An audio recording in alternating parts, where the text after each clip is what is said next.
All right, guys. Well, today's episode should be pretty interesting. We're going to be talking about a subject that I've never publicly talked about before, but it's a subject that I'm very passionate about. And like I said, if you know me personally, you know I talk about these things a lot. And it's a subject that I actually want to make a movie on someday. So I don't know if it's going to be It's not obviously the movie I'm working on now, but it might be the next film.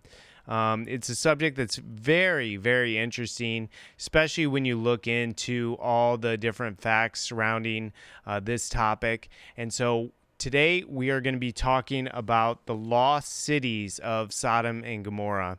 And we're not going to be talking about the usual topics when you talk about Sodom and Gomorrah.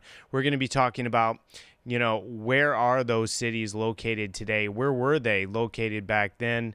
And, we're going to be talking about the Ibla Tablets.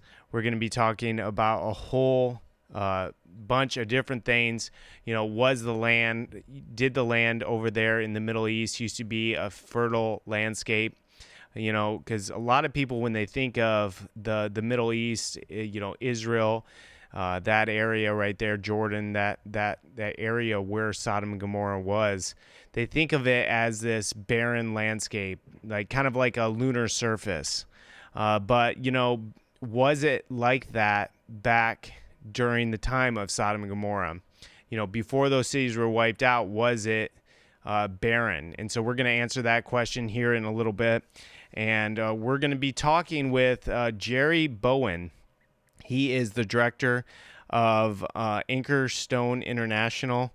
And so it should be a pretty interesting conversation. If you guys heard of the research of Ron Wyatt, this is kind of, how I first heard of these topics. And so it's definitely a very interesting topic. I wanted to thank our show sponsor, which is the Romans Road app. Thank you so much for supporting us, Romans Road app. If you guys can, make sure to head over there and download the app. It's a great app. It has a bunch of Bible preaching on there, as well as the Bible in audio. And I also wanted to thank the donors to the show, Bass Lawson, Michael and Leslie Beardsley, Clive Hagan, Sarah Wallace, Chad Demian, Josh Ludsford, Robert Kearney. And I also want to thank Julio Guerrero and Samuel Elliott for their support through the website at Framing the World. So if you want to donate to the show, you'll become a sponsor of the show. You do that directly through the website, and we'll put the link in the description of this video to do that. And I also wanted to make one more plug before we get into today's conversation about the giveaway we're doing at the end of the month. We are going to be giving away 3 books, 2 DVDs, and a very special prize here for anyone who supports us on Patreon. We're going to be giving away a Raleigh, North Carolina, 1861 Confederate States 20-cent bill. And so this is super interesting right here. You can see it a little bit better. It's really neat. You can actually see, if I had a closer, someone wrote and, they signed the bill. So that's really neat. So, yeah, this is an authentic 1861 Confederate note. And we are going to be giving that away to anyone that subscribes to our Patreon or increases their Patreon support by $1. And so I hope you guys decide to support me at Framing the World and our Patreon account. It really does make a huge difference in what we can achieve here, because we're trying to raise some money. We need to buy 3 hard drives for the show, so that's about $900 we need to raise. So if you're out there and you enjoy this show, you want to see more of these shows, please donate to the program. So yeah, like I said, we're going to be talking about the lost cities of Sodom and Gomorrah. And we're going to get right into today's episode. We're going to get Jerry Bowen on the line. Jerry, how are you today, sir? Pretty good. Excellent. Awesome. Well, you want to start off by just telling us your name and give us a little information about yourself. All right. Well, my name is Jerry Bowen. I'm the director of Anchorstone International, which is a research organization that has dealt with several major archaeological discoveries that have occurred over the last 35 years. Are you familiar with the Ron Wyatt? Yeah, for sure. That's kind of what got me down this journey. I think that's the story for a lot of people. Yeah. Right. I ended up traveling with Ron on a couple of occasions. We, of course, had met a number of years ago. And once my wife had gone into web design, we talked to Ron and Mary Nell, his wife at the time, about putting up a website. So in 1995, with Ron and Mary Nell's permission, we put up Anchorstone International, anchorstone.com, and we hosted all of Ron's materials and put up his newsletters. And of course, the rest is kind of history. I mean, it's the site, even before Ron passed away in 1999, the site was getting about 100,000 hits a month. So the information really has gone around the world pretty significantly. Yeah, I mean it's really monumental findings. I mean, pretty interesting. If you guys haven't heard of Ron Wyatt and you're listening to this, definitely check him out. He's definitely has a lot of interesting findings. You know, some of the most notable is the Exodus route that he found. I thought that was just amazing. Same with Sodom and Gomorrah. And so what we're going to be talking about today on this program is Sodom and Gomorrah. I think it's the most interesting out of all of them to me. And so, you know, when people think of Sodom and Gomorrah, they think of it being destroyed because of homosexuality and stuff like that. But, you know, the Bible also attributes a lot of other things to the reasons why Sodom was destroyed. Jerry, could you go over just kind of, you know, why Sodom was destroyed and a little bit just kind of introductory on the subject? All right, sure. We find the story, of course, in the Bible in Genesis chapter 19. And the events actually transpired about 3,900 years ago. And these cities were Canaanite cities, which means that they had an ideology and all kinds of idolatry and false deity worship and so forth. And unfortunately, when Abram and Lot ended up going that way, they separated, as the story goes in Genesis there prior to Sodom's destruction.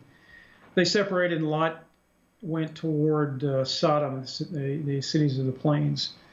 If you want to really know why the cities were destroyed, there's a great scripture in Ezekiel chapter 19. Let me just pull that up real quick here. You know, a lot of people believe that, actually it's Ezekiel 16. A lot of people believe that the cities were destroyed because of all of the sexual immorality that was taking place. And actually, from my studies, I've realized that that was a symptom. The Bible never really identifies the sexual immorality as the cause of their destruction, but that was more or less a symptom of what the Bible does identify. In Ezekiel 16, verse 49, for example, it says very clearly, it says, "Behold," and he's making a comparison between the cities of the plains and actually the Israel nation itself, because of that idolatry that they had gone into. But basically, Ezekiel comes along and he says, "Behold," in verse 49, "this was the iniquity of thy sister Sodom." And he lists four things here. He says, "Pride, fullness of bread, abundance of idleness was in her and her daughters. Neither did she strengthen the hand of the poor and the needy." So there are four things that are listed there. Pride being the first thing is one of the cause that God destroyed them. They had kind of an arrogant pride. You know, the Bible says pride goeth before a fall, and that kind of thing. There's an arrogance of, you know, we're better than everybody else. And, you know, you can do a whole study on the negative aspects of pride, even though as a Christian, I'm proud to be an ambassador of God's kingdom. And so there's a pride there that's a positive thing, but there's also a negative aspect to pride where you feel like you're exalted over everyone else, you're better than everyone else, et cetera, which is not the way that it really is. The second thing listed, there's fullness of bread. These areas were highly industrialized. They were part of trade routes. They had a lot of economy going on there. They had the slime pits in the Vale of Siddim, which is now the Dead Sea area. And so they had a real economy going on there, as well as tremendous agriculture and tremendous husbandry going on with animals and so forth. A lot went that way because the Bible says it was well watered. Well, not only was it well watered, but the text also indicates that it was like the Garden of Eden. So it was like a paradise there before its destruction. And so naturally, Lot would want to have, that kind of thing for his herds and flocks, and he was, which were quite significant. But at any rate, the other thing that they mentioned there is not only did they have a fullness of bread, not only did they have an incredible economy, and economic structure going on there, but they were also, it says, an abundance of idleness was in her and her daughters. In other words, they had a lot of leisure time. And it's because they had everything, because they had this robust economy going on, because they had a lot of this idle time, leisure time, they started to get into all the sexual perversion and things that that the Bible highlights in other areas. And of course, the old saying goes, idle minds is the devil's playground. And one of the reasons that God caused the flood, the flood of Noah to occur, it says in Genesis 6 there, because every imagination of their thought was only evil continually. And so, the Sodom destruction occurred about 400 years after the flood. The flood is about 4,350 years ago. This is about 39. So just in about 400 years after the flood, you have people's minds becoming perverted simply because they've got things easy. They've got a robust economy. They've got a lot of free time on their hands.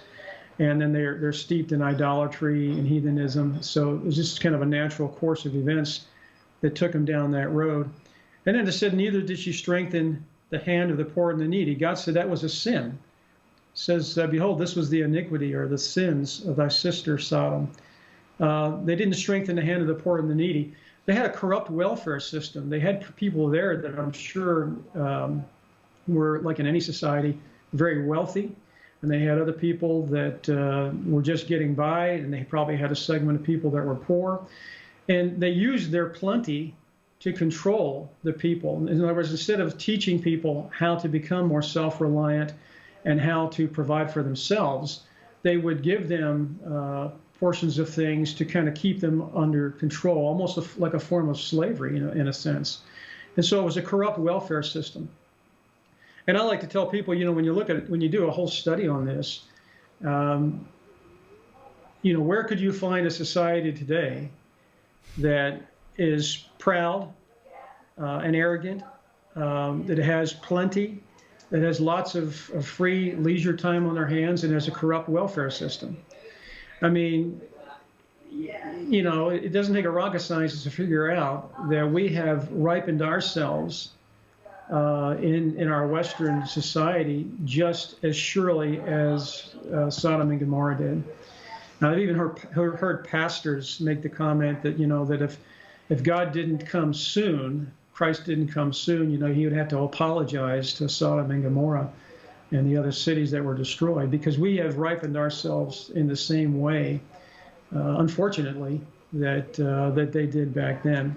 But obviously it got to a point where God had to step in and check the abuses and these sins that were going on, because the symptoms of these things led them in a direction of total sexual immorality and corruption, and it was just a basket case which probably for a lot of people there was quite what they would consider quite normal. But when it got to that place, God had to check it.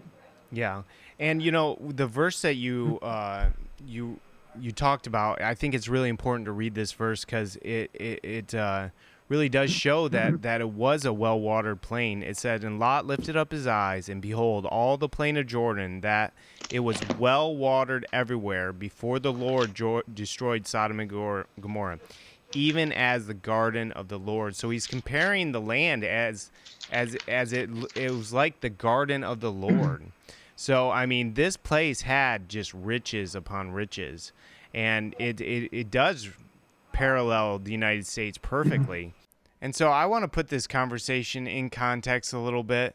I'm going to play a clip from the Ron Wyatt film on Sodom and Gomorrah that explains where these 5 cities were located, just so people can understand what we're talking about for the rest of the conversation. In 1 Samuel, chapter 13, verses 16 through 18, we read how the Philistines set up camp in Michmash. Dividing into 3 companies, one went north unto the way that leadeth to Ophrah. One went west, the way to Beth-horon, while the third went east, the way of the border that looketh to the valley of Zeboim, towards the wilderness. Even though it had been hundreds of years since its destruction, the name of Zeboim still remained. It was common for new cities or new areas to receive the name of an old destroyed one in the area, such as the 3 Jerichos which span over 3,000 years.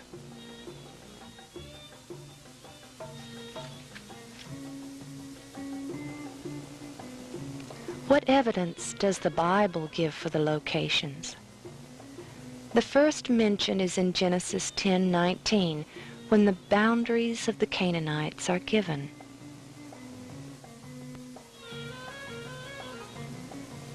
And the border of the Canaanites was from Sidon, as thou comest to Gerar, unto Gaza, as thou goest unto Sodom, and Gomorrah, and Admah, and Zeboim, even unto Lasha, or Laish, which later was known as Dan.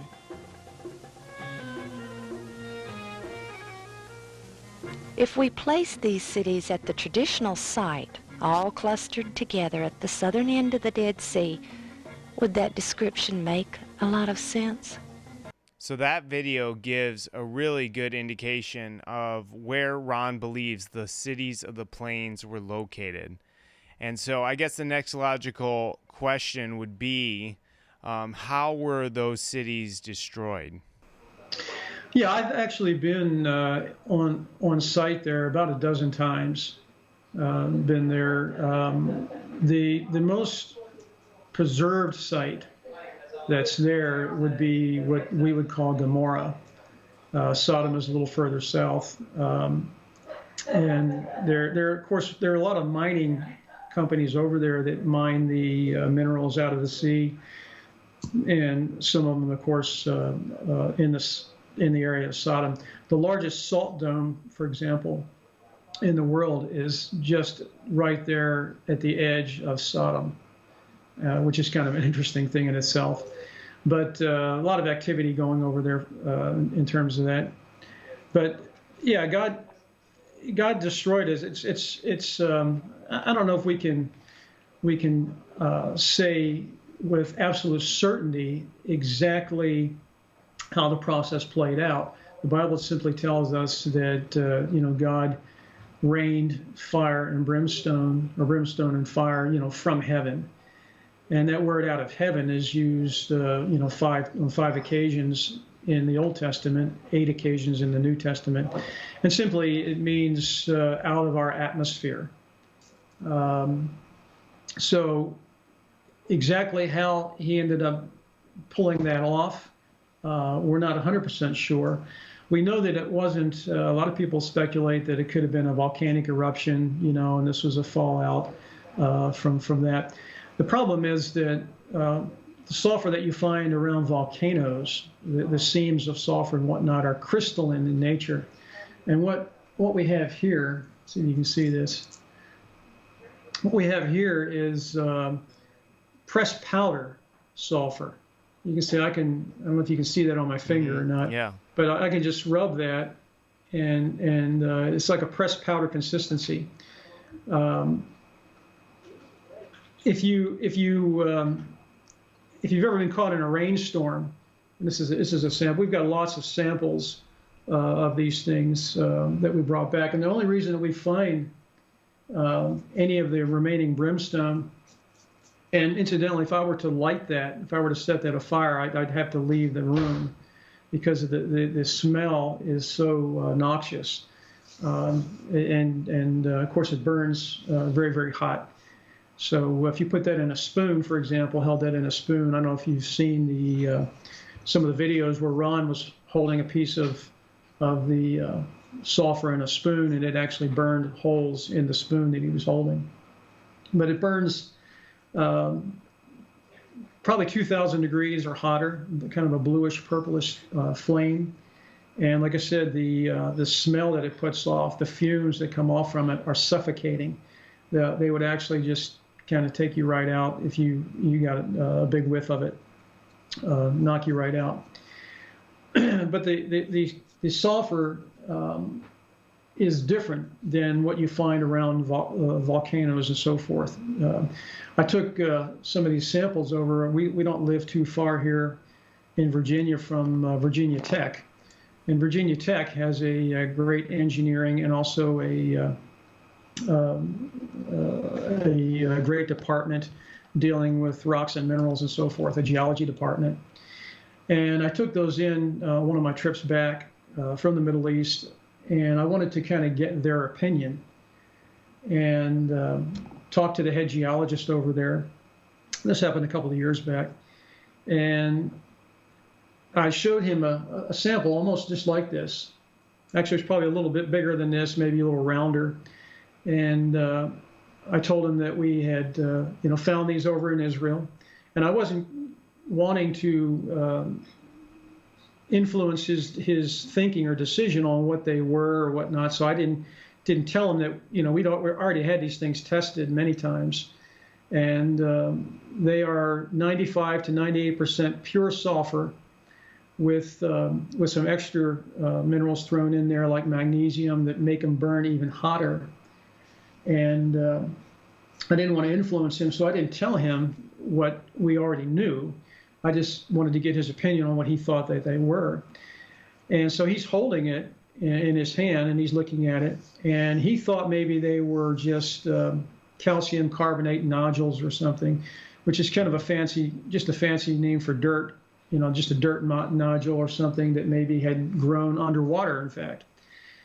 And he took out a little flask of plastic flask out of his pocket that had acid in it, and he poured a little bit of acid, a couple drops of acid on the sample, and it kind of started to fizz up. And he said, "Oh yeah, see, it just has some calcium salts on it and whatnot. Probably if it was around the Dead Sea," he said, it probably was underwater at one time, was just a nodule." And I said, "Well, these things are flammable." And he kind of stepped back, and he gave me one of these looks like, who's this guy, telling me that, this fancy dirt is actually flammable. So just to humor me, he pulled a lighter out of his pocket, and he actually lit it on fire. Okay, and he's holding it in hand. So he's holding this large sulfur ball in his hand, and he lit it, and it started to burn, of course. And he could tell almost immediately this from the smell that it was sulfuric, that it was sulfur. And so he blew it out quickly. And then he had this puzzled look on his face. He was just looking at it, and he was trying to figure out why this thing would be burning. And so then what he did is he took a penknife out of his pocket, and he cross-sectioned it to get a virgin surface. And he took his acid again, and he poured some drops of acid on it, and instead of fizzing up, it just beat it up and rolled off like water off a duck's back. And he looked at it and he said, wow, he said, this must be almost pure sulfur. And you see, sulfur around volcanic activity, crystalline sulfur is probably about 40 to 45% pure sulfur. And of course, this is twice that. It's just twice that. And the reason he didn't recognize it as sulfur is because he knows as a geologist that sulfur is crystalline in form. It's not pressed powder. So what God did is God created something to accomplish the desired result and effect. And he used something that was unique in all the world. The only place that you find pressed powder sulfur like this are in 5 locations around the Dead Sea. And that would be Sodom, Gomorrah, Admah, Zeboim, and Zoar. And that's the only place that you find this type of thing. Of course, the Bible tells us we've never really done an extensive survey outside of the cities in the plain area. The Bible says that even the plain area was also destroyed. There's a certain amount of territory around the cities that would have been, the outskirts and whatnot. And they were even destroyed. When God told, when the angel drug Lot and his daughters out of the city, he basically told them, don't stay in the plain, go to the mountain, because the angels knew that the plain was also going to receive some of that brimstone and fire.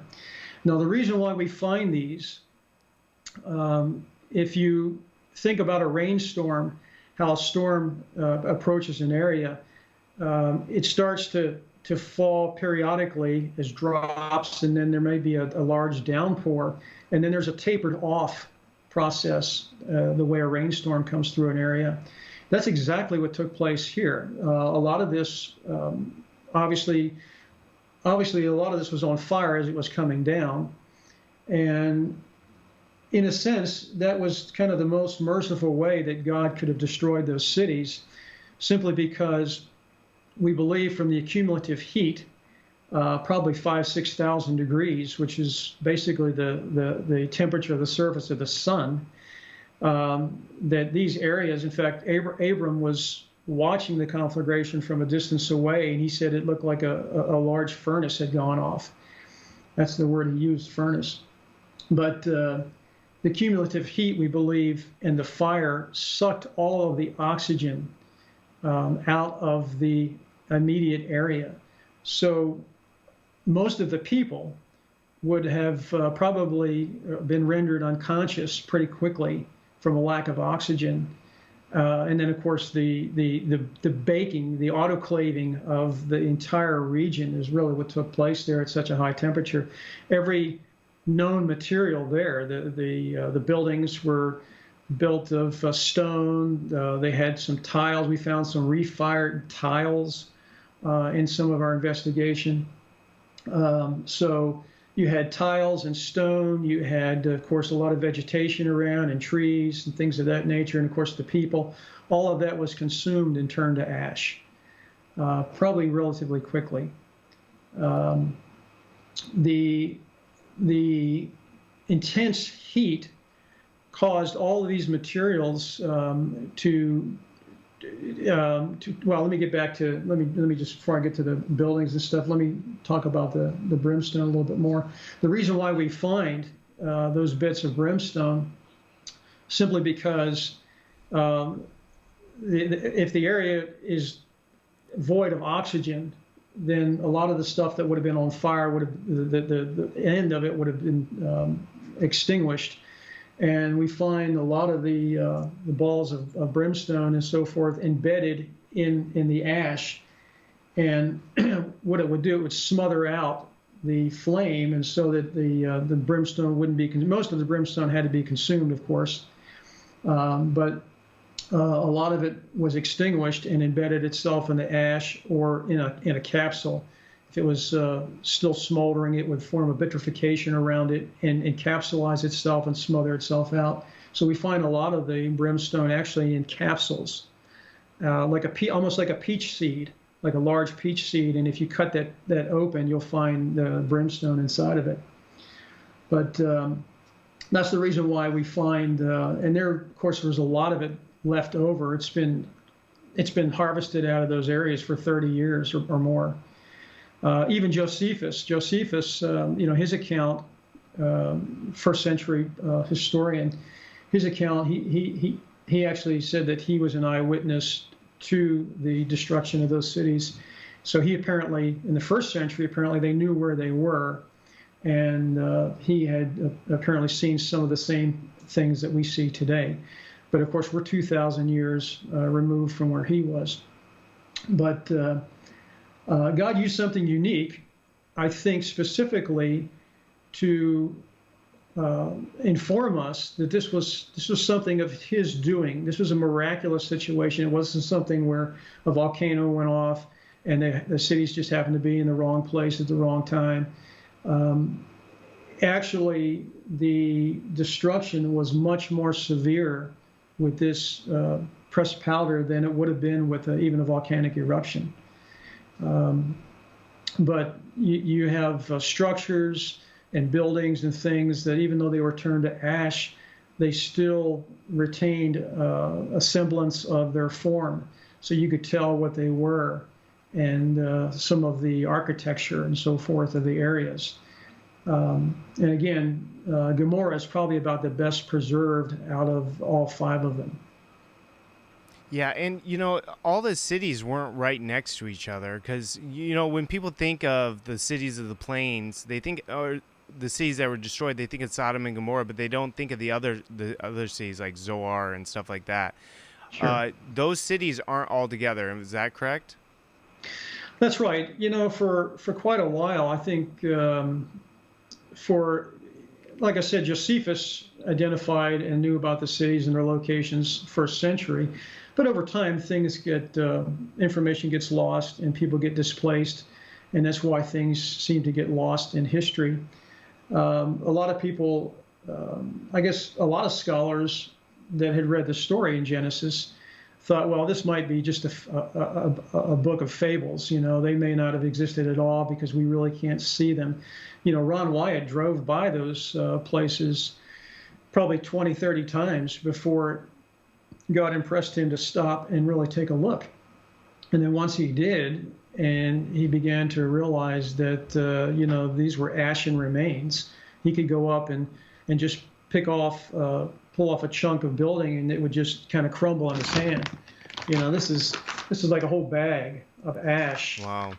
And it's like talcum powder, very fine powder that this ash would evolve into. In fact, if you ever went there, if you're in a colder climate, you're in Arizona, but if you're in a colder climate, how sometimes if you get a snowstorm and it'll drift up against a building or whatever, that's the way the ash has kind of deteriorated around some of these structures. There's like a drift of ash around some of these buildings.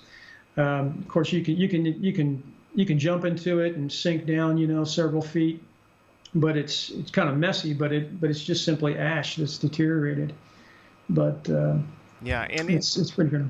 In 2 Peter, it says that the cities of Sodom and Gomorrah were turned into ashes. So, I mean, of course, the Bible does say that the cities were turned into ashes.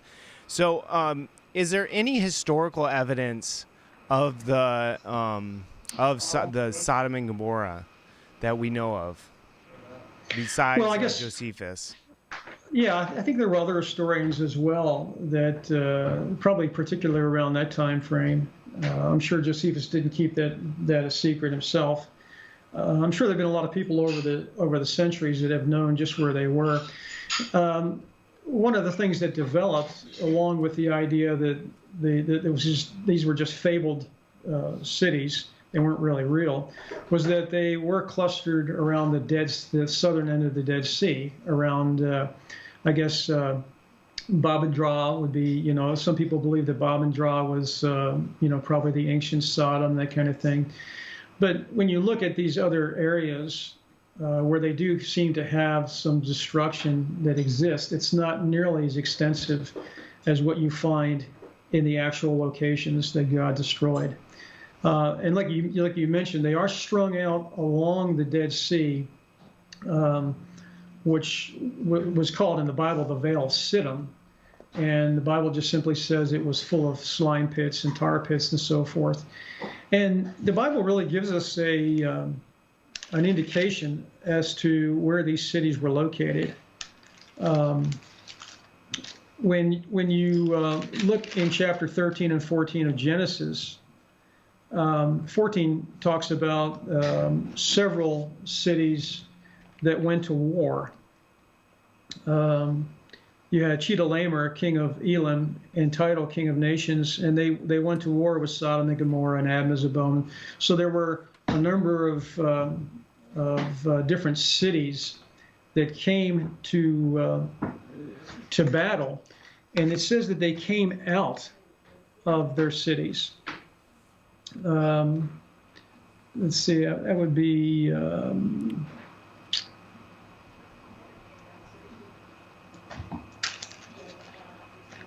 verse 10 says, the Vale of Siddim was full of slime pits, and the kings of Sodom and Gomorrah fled and fell there, and there they remained. It says, and they that remained fled to the mountain. But it says that they came out of their cities to fight the war, to fight the battle, and they fought in the Vale of Siddim, which is now where the Dead Sea is. So if you come out from your city, that means your city is not in the valley. A lot of people believed, a lot of scholars actually believed and taught that these cities were under the Dead Sea. That's why they could never identify and find them. A lot of people thought they were under the Dead Sea or clustered around the southern end, but they're actually stretched out a good way,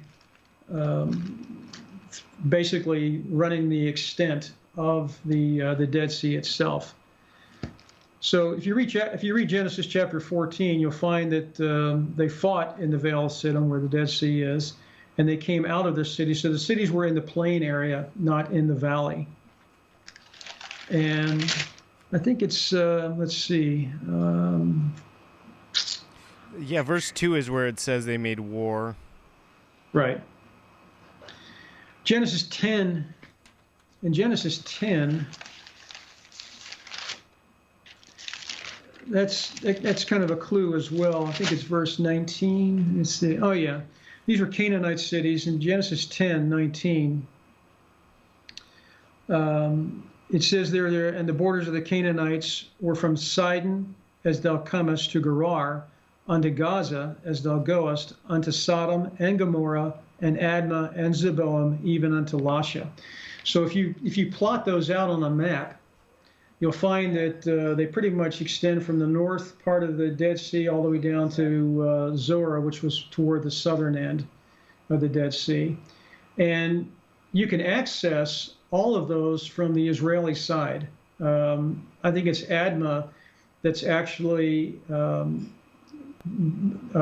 one of the crossing zones to cross into Jordan by the Allenby Bridge, which is the northern part where you cross into to Jordan from Israel. And of course, we've been through that crossing. We've been to all of these cities, and so we had to cross. We've been also, it seemed like Gomorrah actually extended, could have extended across the Dead Sea. You remember it was the Jordan River that flowed down through that valley. And of course, once that was sealed off at the southern end, that's when that valley started to fill up and become what we call the Dead Sea today. But because it was sealed off, it became highly mineralized. And of course, after the conflagration, the Bible tells us in Deuteronomy 29 that there would be 6 criteria regarding the location of these cities. This is what you would find in Deuteronomy 29.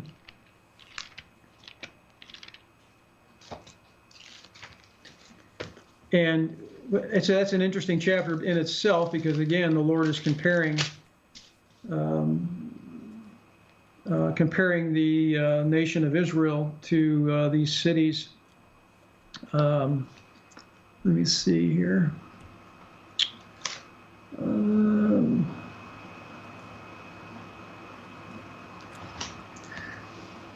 let's see here. Just looking for the verse there. Oh, yeah, okay. So it says in verse 23, I'll read 22. So he's talking about the generations to come to your children that shall rise up after you, and the stranger that shall come from a far land shall say, when they see the plagues of the land and the sickness which the Lord had laid upon it. Verse 23 says, and the whole land thereof is brimstone, salt, burning, that it is not sown, nor beareth, nor any grass groweth therein, like the overthrow of Sodom and Gomorrah, Admah and Bowen, which the Lord overthrew in his anger and his wrath. So the Bible really lays out 6 criteria. You've got, of course, the text that you mentioned in 2 Peter, these cities were turned to ash. So you're going to see ash, you're going to see brimstone, salt. Here's a piece of salt here taken from Gomorrah. You can even taste it, and it's very, very salty. Okay, it's like rock salt. And burning. I have a case over here. You probably can't see it there. There's a display case over there that's got pictures of some of the carbon that we noticed from the burning. Some of the things were carbonized that took place. These were probably, could have been some type of wooden trim on buildings. They could have been wooden idols that people had that they had sculpted. You find those throughout the ashen remains, but they've been carbonized so that they're black. Some of the outskirts areas where some of the rock was actually burned, you can see burn rings around portions of the rock. I've got a sample of one in the case there. So you've got ash, brimstone, salt, evidence of burning. No one would live there and nothing would grow there. Because these cities have a high salt content, there's nothing that grows in them. Again, I have a picture in the case there where the Bedouin, of course you can see from a panoramic picture the distinctive color. The ash is, when you go to these areas, the ash is kind of almost blinding. It's very white and bright as compared to the mountains and the terrain off in the distance. So the Bedouin will go right up to the edge of some of these places, and they'll actually even irrigate some of the scrub ground out in the plain area, and they'll grow some things out there, but they don't go into the cities at all. It's kind of uncanny to see that, because it's a direct revelation of what Scripture reveals. No one would live there, and nothing would grow there. And these cities were quite extensive. Zorah was the smallest. You can see that and you can see the square shape of the city and whatnot, which was typical of a Canaanite city. But that was the smallest, and you can just take a picture from a distance away, and you can see how white it is compared to the surrounding plain area. Pretty interesting, though. Yeah, super interesting. So, the Ebla Tablets, I wanted to get into that real quick. The Ibla Tablets, do you believe that those actually mention Sodom and Gomorrah in those tablets? Right. Professor Pedinato was responsible, I guess, for translating most of those. There were several, I think 17, 18, probably 20,000 of those tablets were discovered over the years. I think they first started finding them in 1974, about 50 years ago. But it seems like to me that he, in his translations, he did come across some reference to these Canaanite cities. That would be a kind of a secular. A lot of the tablets deal with a lot of the trade, a lot of the business, a lot of the court dealings, and they had that particular area in Syria was an educational center, so they were training scribes, and so you have a lot of things that were just copies of things that were taking place there. So it does seem like that's a secular source to identify those cities as Canaanite. Specifically, some people say that specifically they do mention Sodom and Gomorrah. I think there were other comments. I think Professor Pedinato, he translated everything, and then I think the other scholars kind of interpret, the translations. And some, of course, that want to deny the accuracy of Scripture, they're going to pick and choose things that seem to disregard any relevance to Scripture. And then people that have scholars that have the other interest in verifying the Scriptures, they're going to pick out things that seem to verify those things. So it seems like you have both things going on there. Yes. With those. Yeah, and so how do we know that there how many people were in those areas? Didn't they discover like these massive graveyards over in the Dead Sea, near the Dead Sea area? Yeah, on the Jordanian side, around the southern end of the Dead Sea, there are some significant grave cemeteries there.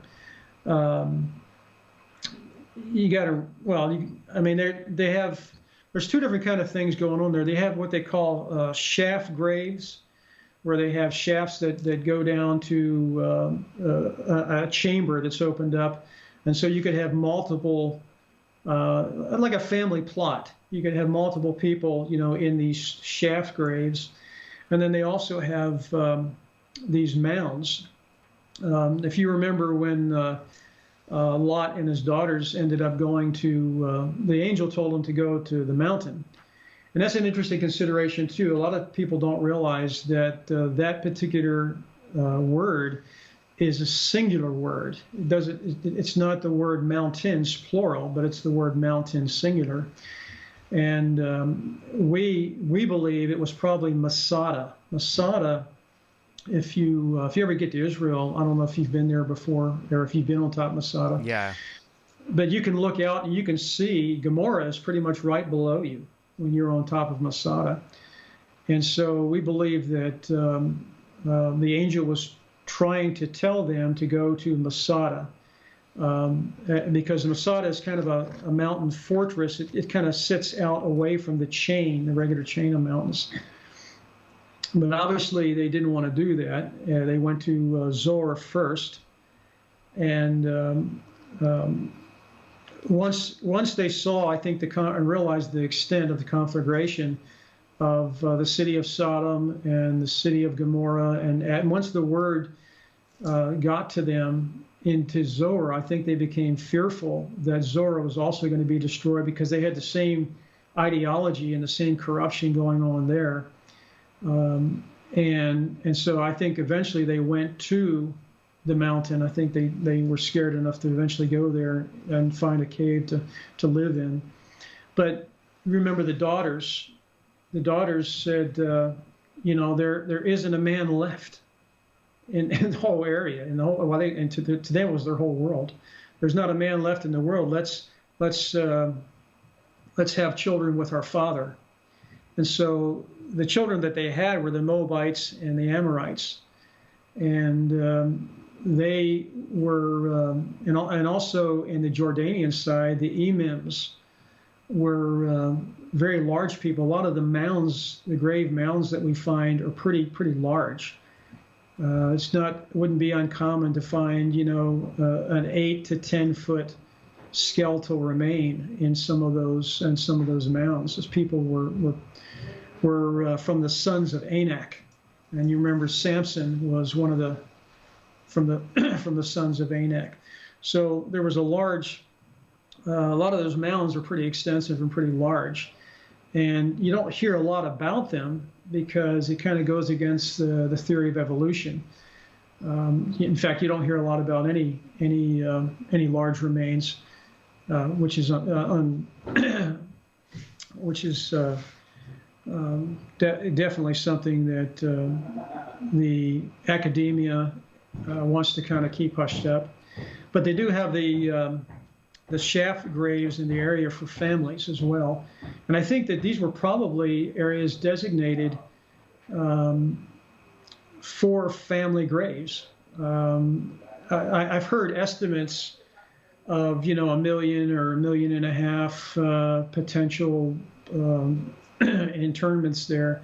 But I think that that's a highly inflated number. I mean, I never saw anything like that. I mean, like I said, we explored those areas. I never saw anything of that significance in the areas. As far as the populations of the cities, like I said, they were pretty extensive. Sodom was pretty good size. Gomorrah may even have extended across the Jordan River into what's now, into now what's Jordan, because we did find similar things on the Jordanian side. We found ashen remains. We found brimstone. We also found some structures that had like these tile materials. This is like a refired ceramic tile, and we were able to bring some of that back. So it's a good possibility that Gomorrah was even bigger than Sodom in terms of population and area, extending across the Jordan River into Jordan itself. So hard to estimate. We know that Zoar was pretty small. I could see maybe in Zoar there could have been 1,000 people. In those other cities, it could have been even greater. They estimate in Ebla. They estimate that was an area or a city that had about 250,000 people. Now, whether or not Sodom and Gomorrah, Admah and Zeboim were smaller than those, but maybe there could have been 100,000, 150,000 people in each of those cities, and maybe 50,000 or so in Admah and Zeboim. So those grave sites you said, because I always thought they did find 1.5 million bodies, grave sites there. So you think those are exaggerated numbers? I do. I don't know if anybody's ever gone through there and counted, all the sites. I think maybe they were estimating. I think some of the shaft graves were even empty. So, I mean, it's like your family buys a burial plot, in a cemetery, and then, as people die off, they end up, becoming interred. In Israel, you have the same thing in Israel with shaft graves and whatnot, where you have, of course, you just have a lot of the bone boxes that, when the bone, after a year, the bones are collected, and they have smaller shaft graves, where in the chambers they just have boxes of things instead of needing all that extra space for actually laying out a body. But I think that's a highly inflated number. Well, in those cities, didn't they also find like a lot of grains and stuff that came from different areas of the world, showing that the wealth was vast as well? Well, there's no question that there was a lot of trade. These were on trade routes and whatnot, and there was a lot of trade going on. Like I said, I think just like in our society today, you have trucks going up and down the highway taking goods from one place to another. I think obviously they had caravans of things that were moving through constantly. I think it was a hub of activity in some of these larger cities. Yeah, because they found 5 different grave sites, right? Not just the one at the bottom of the Dead Sea, but they found other ones too as well, right? Exactly. Yeah, there are a couple of different cemetery areas scattered out there, mostly on the Jordanian side. Yeah. And this may have been an area that had been that they designated as being just a place where people would bury their relatives and so forth. And you got to remember, when they had the war, when they had the warfare where they fought in the valley there, you had like 10 different nations coming to battle against each other. I mean, you could have had 1 million people that were casualties just from the warfare there. Now, whether or not they would have all been buried, in that area or not remains to be seen. But you would have had a lot of casualties with the warfare going on there. Yeah. Well, and that was before they were destroyed. Well, I know a lot of people that are listening right now and maybe don't understand, like, how could these cities still be around, especially after, so many years. But, has the locations of Sodom and Gomorrah been found in your belief?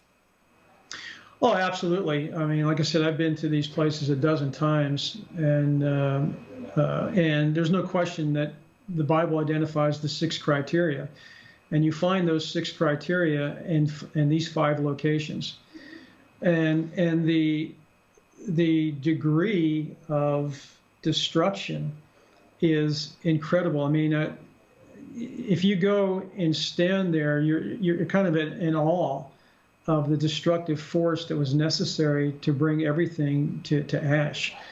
I mean, it's one thing to kill the people, but it's another thing to just kind of autoclave and bake everything to an ash. And you can even walk on some of the structures because the way that the thermal ionization caused the molecules to repel and contract formed kind of like a crust and a layering effect of the buildings and the structures themselves. Even city walls were turned to ash. So in some places, Canaanites had double Canaanite walls, and all of them just turned completely to ash. And because the area is so arid, has been arid since that time. I mean, since we've been keeping records, they get about an annual rainfall of about 1/2 inch a year in those areas. So they don't have a lot of rain and weather that would deteriorate the structures down to almost, you would think that in a normal situation that, through changes in the weather and so forth, that something that was basically just ash would basically just dissolve down into nothing eventually. But they get such little rainfall, they don't have a lot of those forces doing much to deteriorate. Like I said, there is a lot of deterioration, but not enough to bring some of those structures down to nothing. Definitely ziggurats and step pyramids and things of that nature, city walls, buttresses. I mean, all kinds of things. And I would urge anybody who really is interested to pick up some of the video materials. And, Ron particularly did a lot of research there as well. And you can see for yourself. You don't have to take my word for it, of course. You can see for yourself the things that the Bible mentions are the things that you find in these locations. Yeah, and Ron produced a movie. If anyone's watching this, I really do encourage you to head over to their website, anchorstone.com, and get a copy of the movie that Ron did called Sodom and Gomorrah. And it goes through all these facts, and it's just an extremely fascinating film. And, it still holds up very much today. And so does mainstream archaeology accept this as being the site of Sodom and Gomorrah? Well, there have been a lot of, just like with all the things that Ron dealt with, there have been a lot of potential sites that people have thrown out there. And the same is true with Sodom and Gomorrah. Like I said, bottom draw over there in around the southern end of the Dead Sea. A lot of people suspected that could have been Sodom because they found some ash there. They found some things that appeared to be destroyed by fire. But again, you have to look at all of the considerations. One of the things, you asked the question about, whether or not, these things, why would they still be around after so long of time?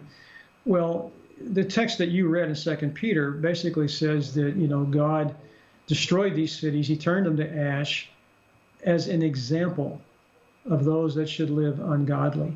And if God is going to establish an example, that means that's something that you and I are going to be able to realize. We're going to be able to see it. We're going to be able to go there and realize that, yes, this indeed is something that the Bible talked about. I mean, that's the only thing that would make an example profitable and beneficial, is to be able to realize that it is there. And it's just that I think in the academic realm, there you have one side pushing the theory of evolution, which means that they don't want anything at all to do with the Bible, because the Bible establishes creation as the way that we arrived here. And so you have this conflict going on within academia. And so some scholars are going to try to discredit Scripture. And, in chapter 3, 2 Peter chapter 3, it talks about, the people that are willingly ignorant of creation and the flood and so forth.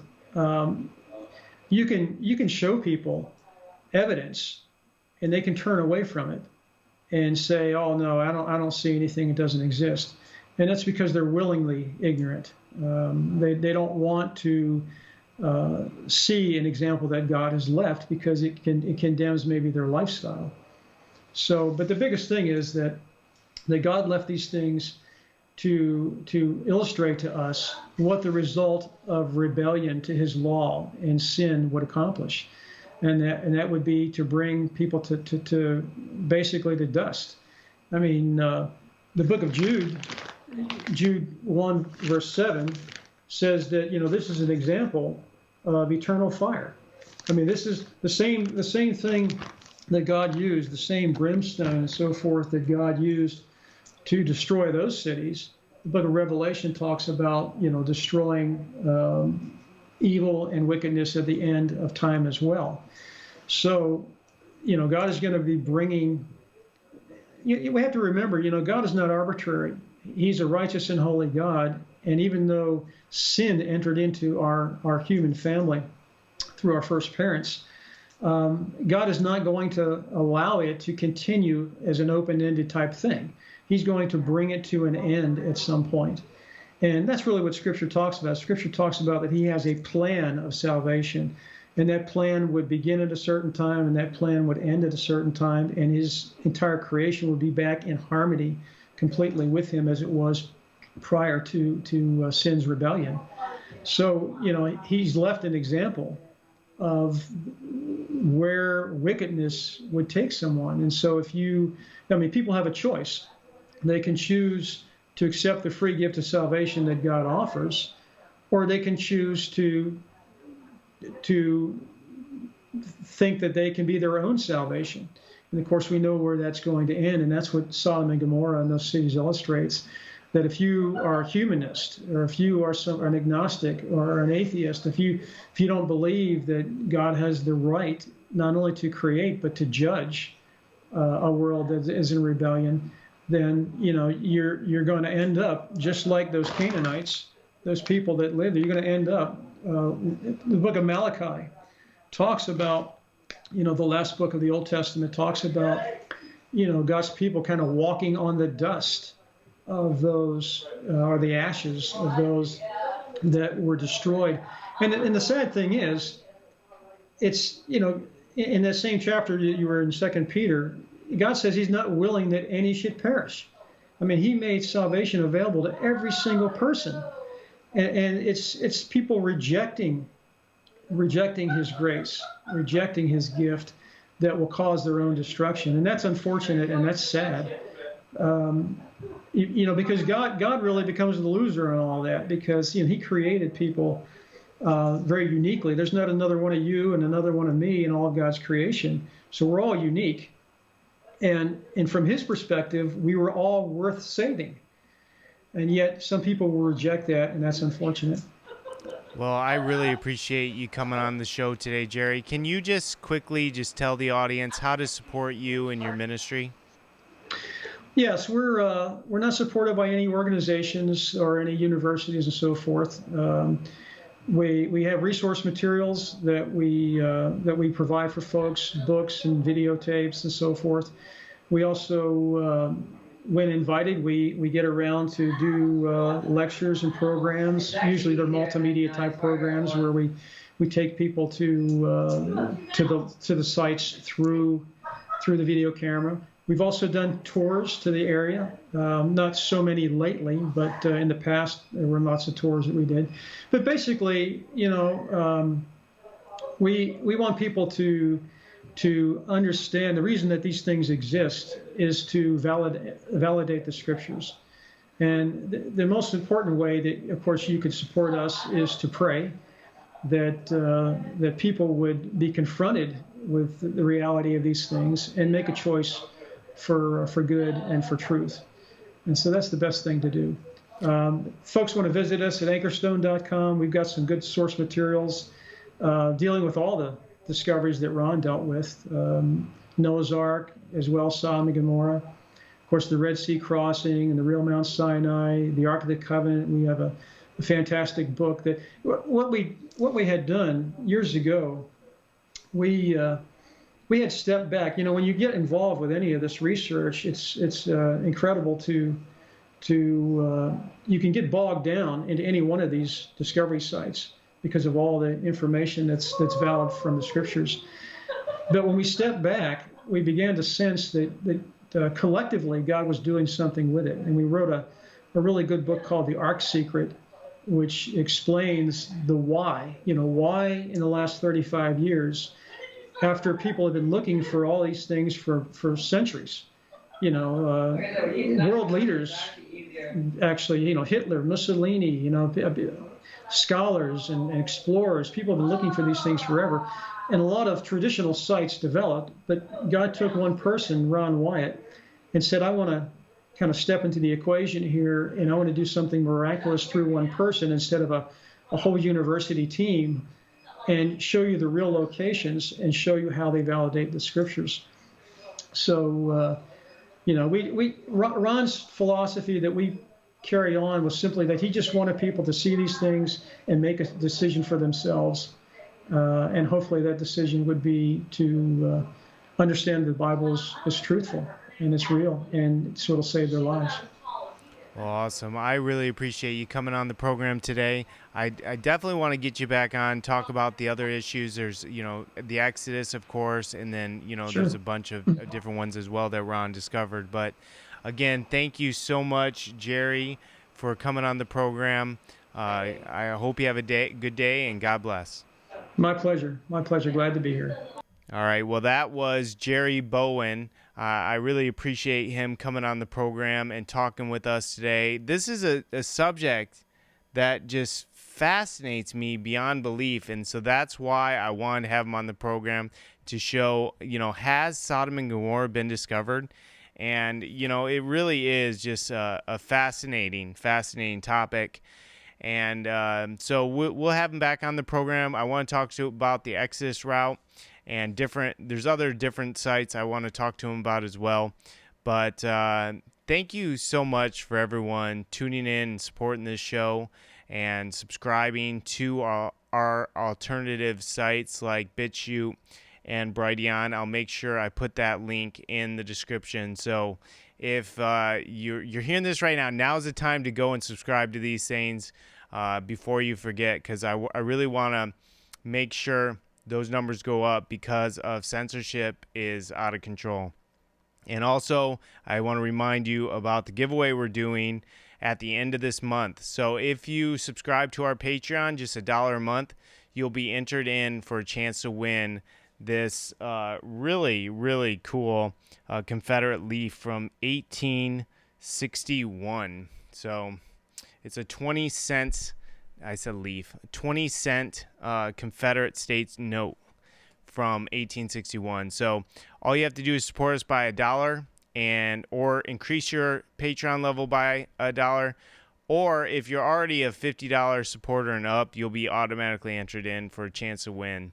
But thank you guys so much for joining us on tonight's stream. We're going to be back tomorrow for yet another stream, so make sure you tune in tomorrow night, same time, same bat channel. Thank you guys so much, and I hope you have a good day. God bless.